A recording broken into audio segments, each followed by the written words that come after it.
Welcome to Alan Skorsky Reports. I'm Alan Skorsky.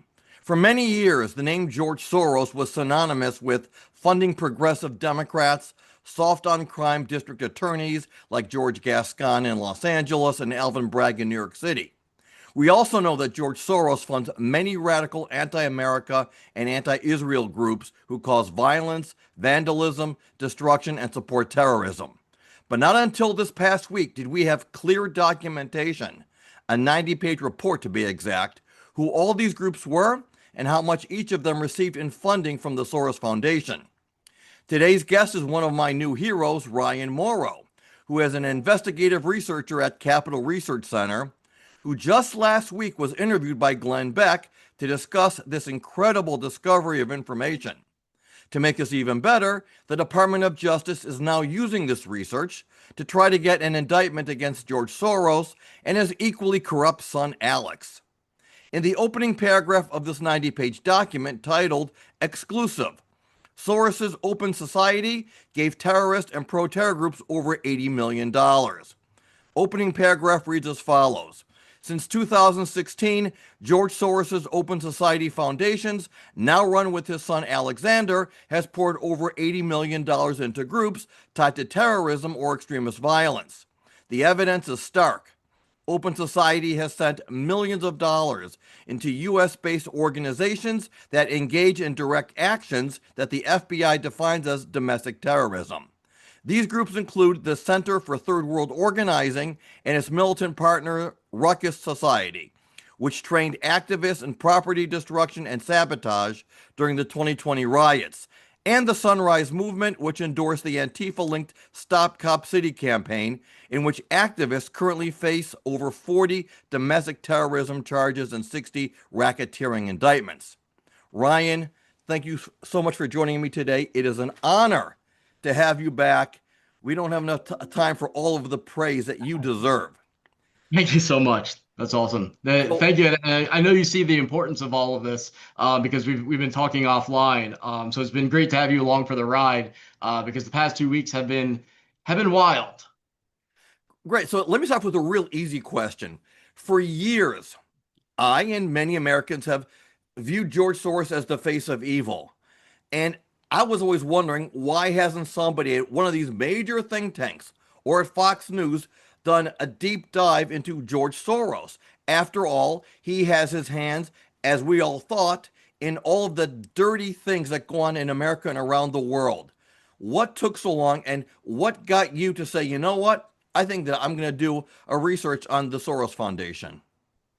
So there was a previous report that I came out with called Marching Towards Violence, which I think I talked about on your show, where I identified over 150 pro-terror groups being behind the protests after October 7th. And that came out with my employer, Capital Research Center. So we released that. And then obviously the question always comes up, funding. And then people always say George Soros' name. And to be honest with you, I didn't really dive into George Soros because he has such high name recognition. I figured, what else is there to find? Everybody's talking about him. And honestly, from my intelligence type work, I saw how white supremacists love saying George Soros is behind everything. And they Right. take that conspiracy theory and they put out a Jewish octopus with his face.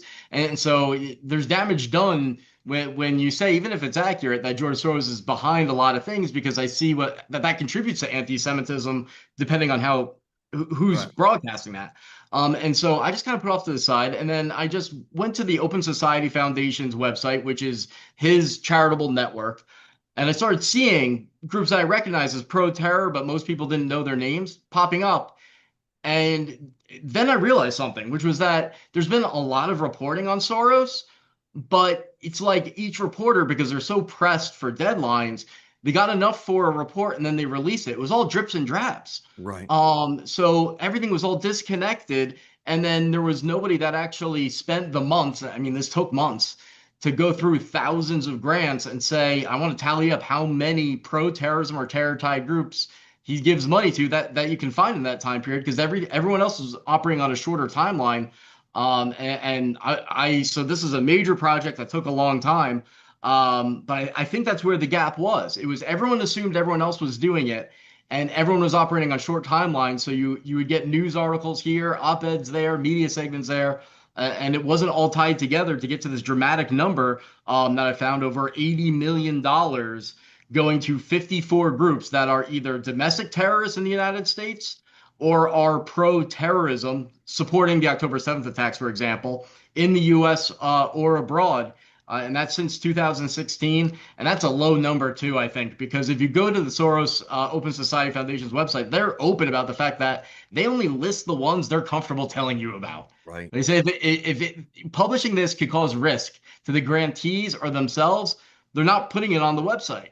So just of what they're comfortable telling you, which is pretty horrific, that's where we get the number of over $80 million to 54 pro-terrorism or terror-tied groups. See, it was interesting because you mentioned the white supremacists use them as their boogeyman to promote anti-Semitism. And the funny thing is, we in the Jewish community want nothing to do with him and have nothing to do with him. And he himself has disowned himself from the Jewish community. So the Jews want nothing to do with him, but the white supremacists want to use him, to promote their own agenda. But that's another story. Here's what's interesting. So early in your report, it says, the grantees, as you said, the grantees listed in this investigation do not include every anti-Israel, anti-Semitic, and anti-American group that has received Open Society funding. You limit it to those who are pro-terrorism and terrorism-linked groups. And then one of the first groups you list is the Al-Haq group, which is an NGO based on the West Bank with ties to the Popular Front for the Liberation of Palestine, over $2.3 million. And according to everyone, they are a terrorist group. So my first question is and I can ask 5 questions just within this one. The first one would be, how does he find these groups to fund, or how do they find him? How does a group get money from George Soros? Do they email him? Do they fill out an application? Does he seek them out? Is there a screening process? No, you're not anti-Israel enough for us, we won't give you money. How does the whole process work? Good question. So there is an application process on the website. I don't know if they meet firsthand and there's a backdoor way of doing it, but I do know there's an application process. Soros's group is very big, so they have the staff to do vetting.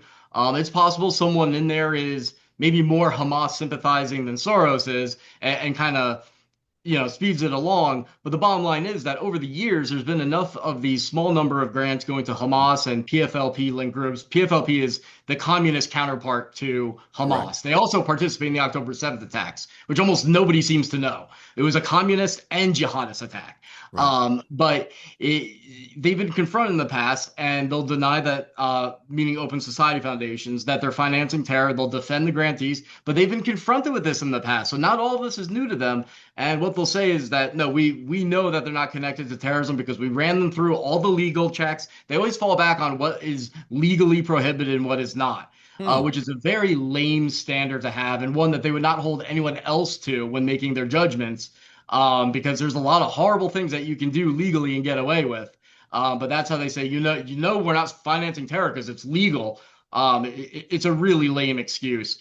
So is there vetting? If we take their word for it, then they do the legal checks, and then that's about it. So the most you could ever say is they're lazy, but I don't think so, because they've been confronted with this before, and then especially now, and they still deny it. Not like, oopsie daisy, we screwed up, sorry. Right. They just say, no, it's not true. Okay, but what about this? No, it's not true. That's it. That's all you get. Just totally arrogant, dismissive, not willing to give it even the time of day. Interesting. That's very interesting, because I remember when people like Mark Zuckerberg, for example, or Twitter, when they were testifying before Congress and they'd be confronted with certain things that they did or didn't do, they'd say, we didn't know about it. Let us check it out. I mean, at least they try to look like they were unaware. And you're saying, no, these guys are very aware. They're just denying that they're terrorists. Yep. So, yeah, that's exactly right. So, because it's happened again, like I said, for years, where someone would say the Al-Mazan Center, for example, which is linked to PFLP, and is basically a terrorist entity, and virtually everybody knows it.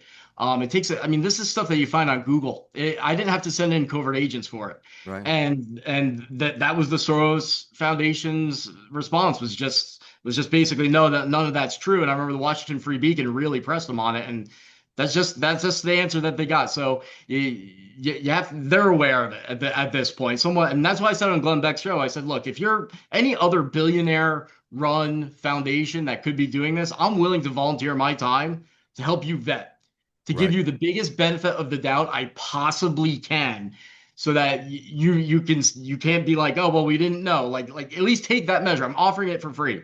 And so if you don't, then either you know you're financing extremists and you don't want me to know about it and you don't want to team up, or you don't care. And if you don't care, I have to assume you're sympathetic to the cause, because why else would you not care?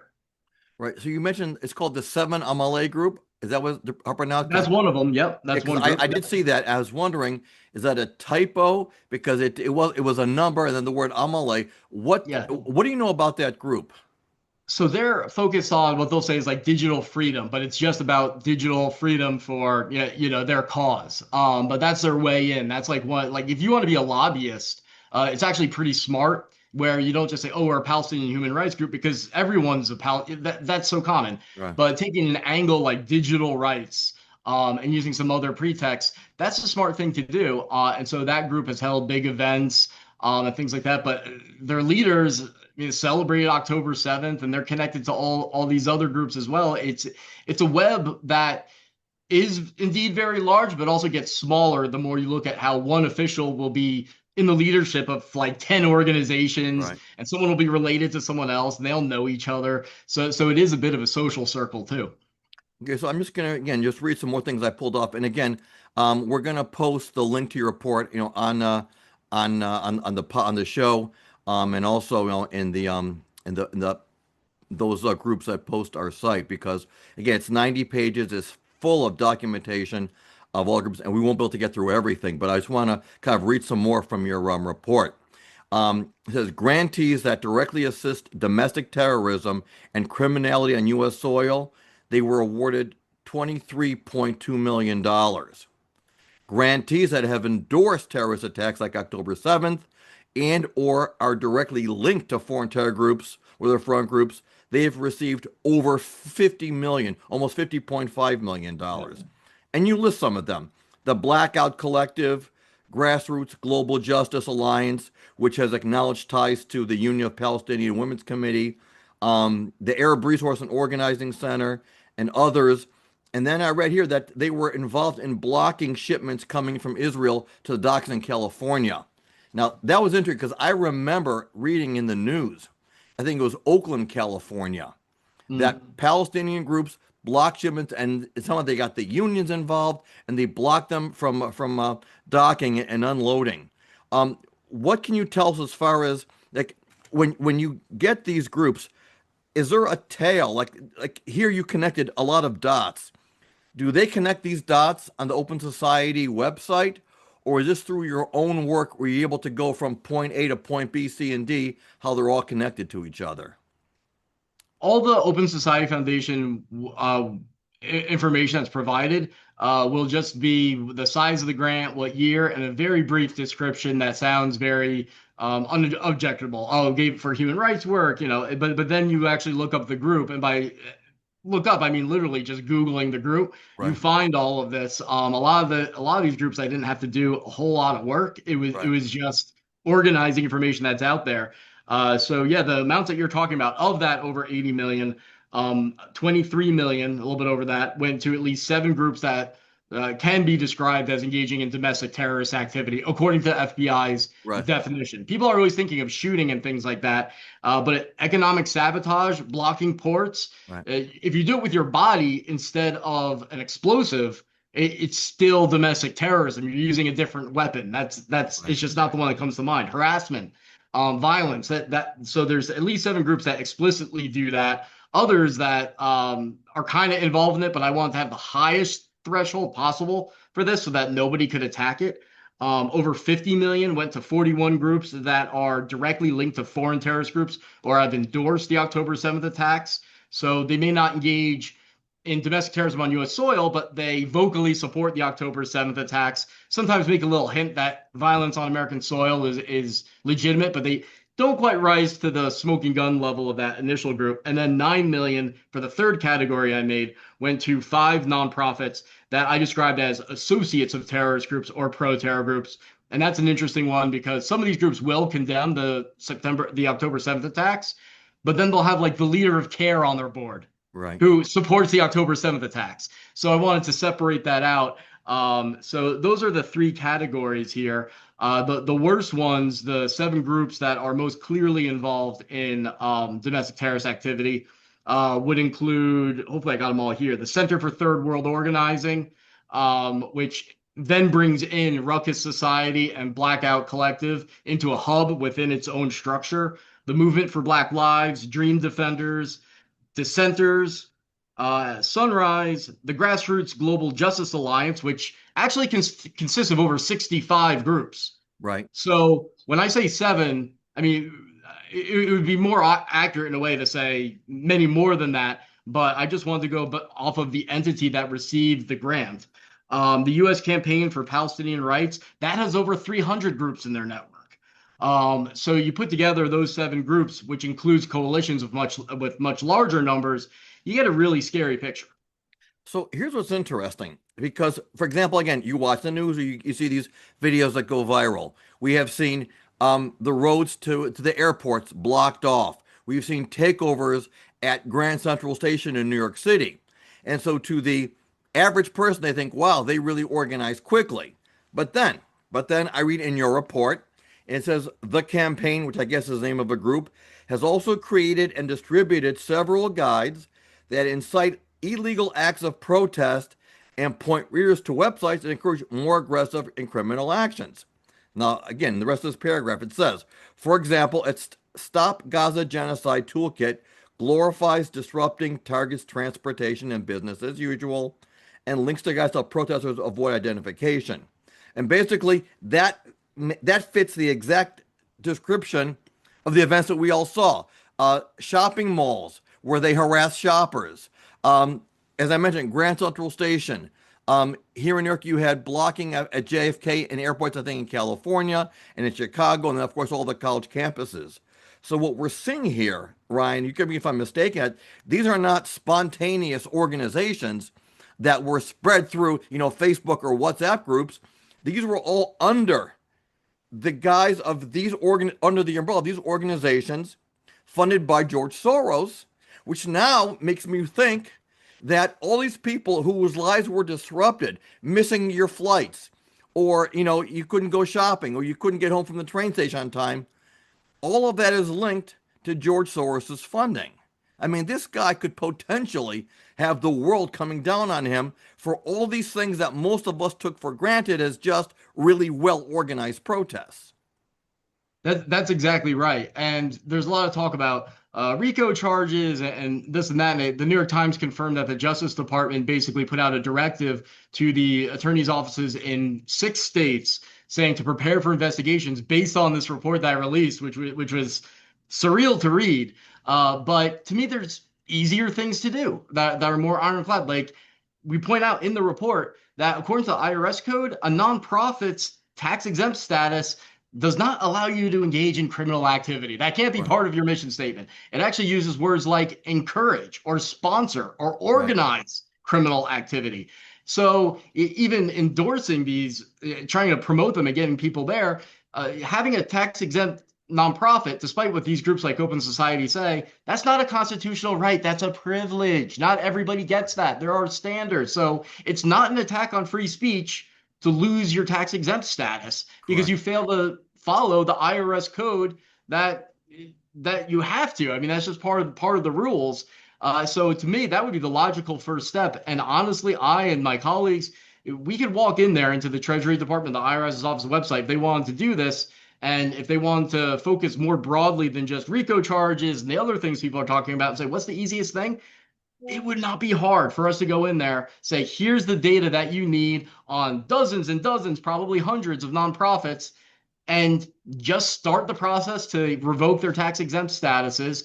That I can't see how the other side could win on that. They'll try, but the other stuff I can see where there's an argument on both sides. But they're clearly in violation of the IRS code, and there's a million other things that you could do. So you're right, Soros and everyone else, they seem scared. I think they should be more afraid once they realize how. I mean, we've got them in a corner. We've got Ryan, you're making me smile. it. I'm giddy. But you know what? I was thinking now about Oh, all and of by the. the way, I should Yeah, add, just in case anyone looks up the New York, there's been two New York Times articles about this. Obviously biased, right. but what I was amazed at in the most recent one is, yeah, it's biased, whatever. Uh, But there are two key points that it made in there that just I couldn't believe it.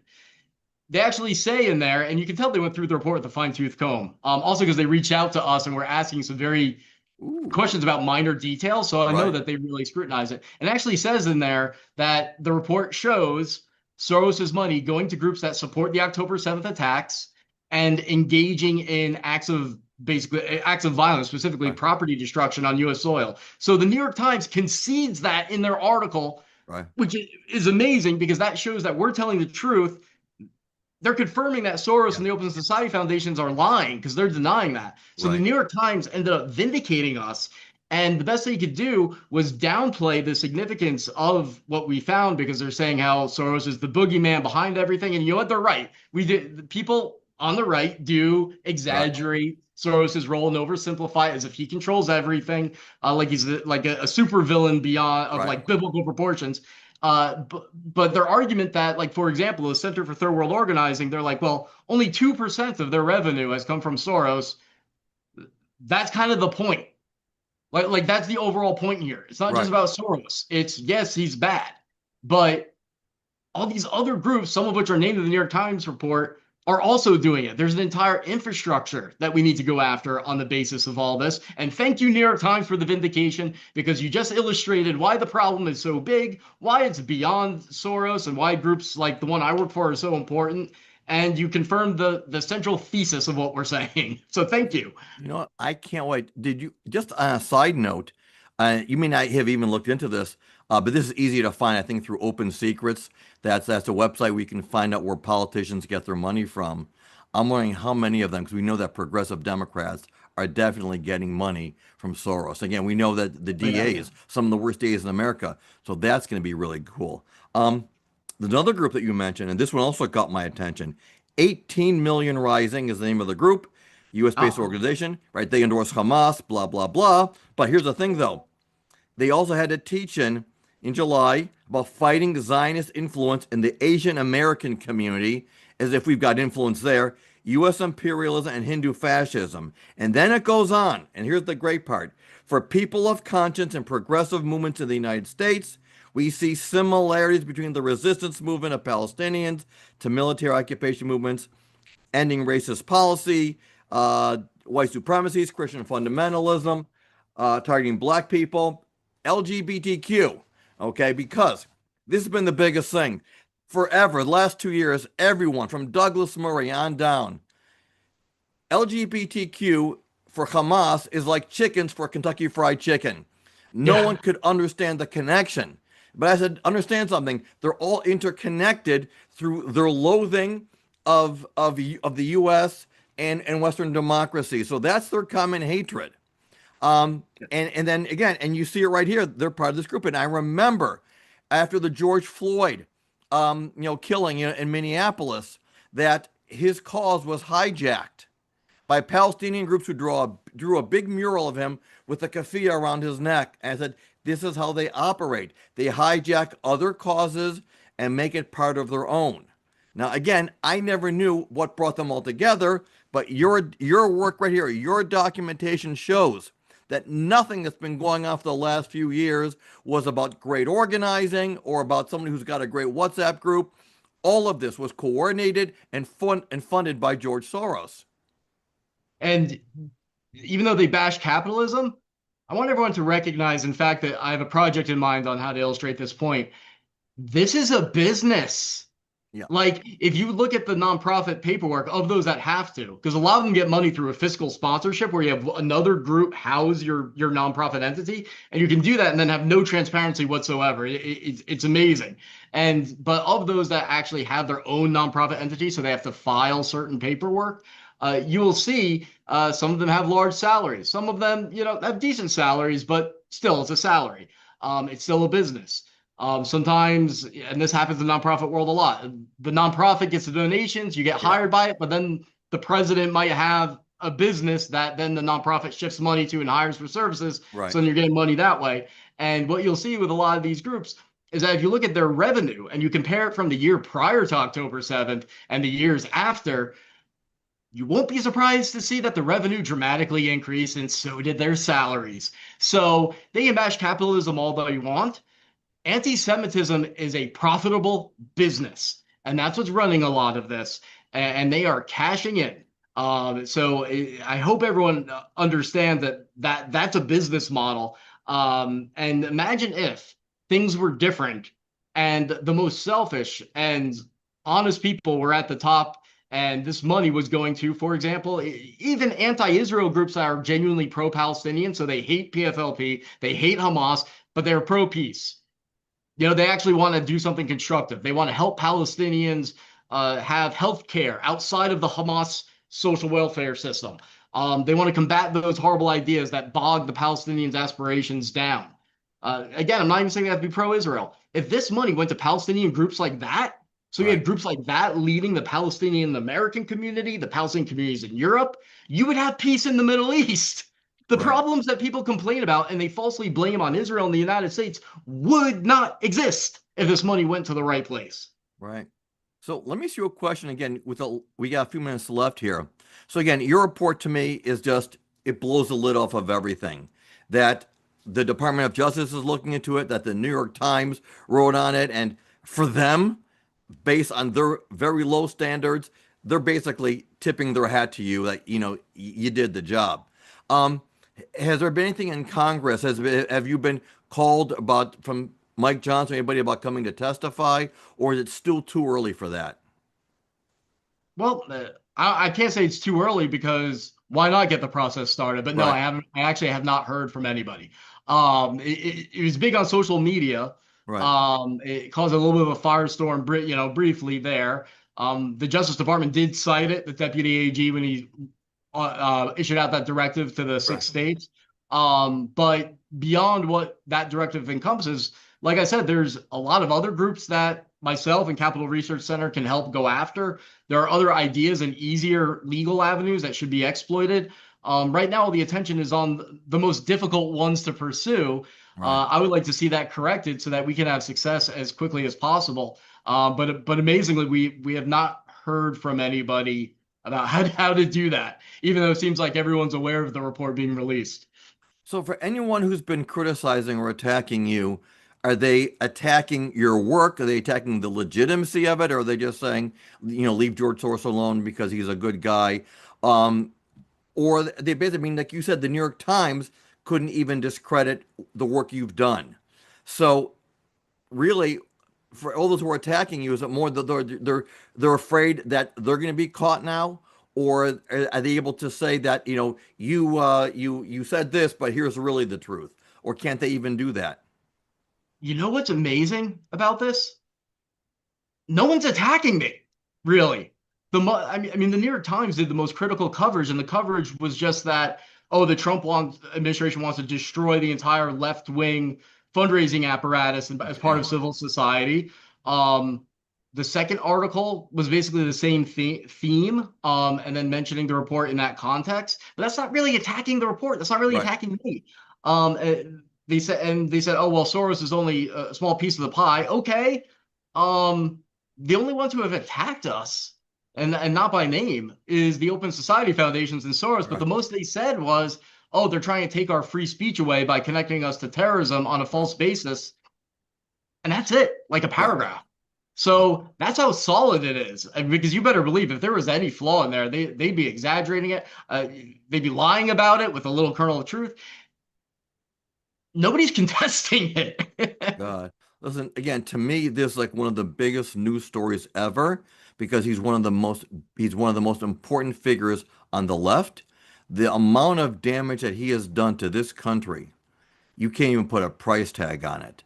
And certainly all the harm he's done to Israel and he's tried to do to Israel, including funding groups trying to overthrow the government there.